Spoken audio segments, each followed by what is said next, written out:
Avec une production oscillant entre 270 000 et 339 000 barils par jour, le Congo s'impose comme un acteur énergétique majeur en Afrique centrale. Le pays ambitionne même d'atteindre 500 000 barils par jour à l'horizon 2026, porté par de nouveaux investissements et l'exploitation de champs offshore. Cette production est dominée par des acteurs internationaux tels que Total Energies et Eni Perenco, en partenariat avec la Société nationale des pétroles du Congo, bras opérationnel de l'État.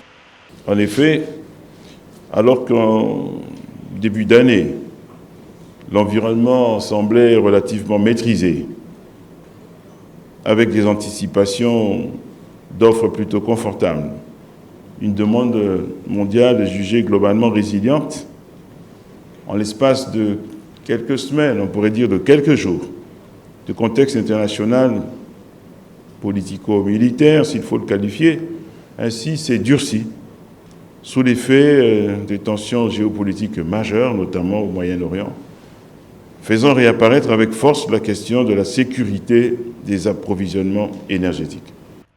Malgré une production significative de pétrole, le Congo transforme encore très peu localement ses hydrocarbures. La majorité du brut est exportée, limitant la création de valeur sur le territoire national. Cette situation contraste avec la vision stratégique portée par les autorités, notamment par le président Denis Sassou Nguesso, qui vise à faire des ressources naturelles un levier d'industrialisation. Les hydrocarbures représentent 80 à 90% des exportations, environ 2/3 des recettes budgétaires et près d'un quart du produit intérieur brut. Une dépendance structurelle qui expose le pays aux fluctuations des cours mondiaux.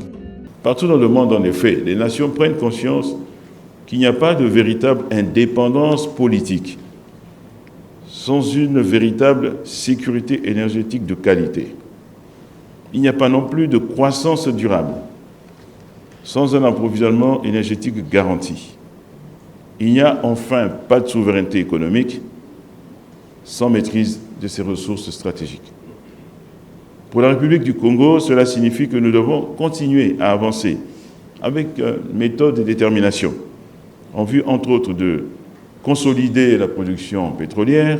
L'un des principaux défis réside dans la faible capacité de transformation locale du pétrole brut. Aujourd'hui, la grande majorité de la production est exportée sans être raffinée localement, notamment via le terminal pétrolier de Ndjeno. Le Congo dispose néanmoins d'une raffinerie nationale opérée par la Congolaise de raffinage située à Pointe-Noire. Mais avec une capacité d'environ 21 000 barils par jour, celle-ci ne couvre qu'une fraction très limitée de la production nationale. En pratique, cela signifie que moins de 10% du pétrole produit est transformé localement, le reste étant exporté brut avant d'être raffiné à l'étranger, puis parfois réimporté sous forme de produits finis.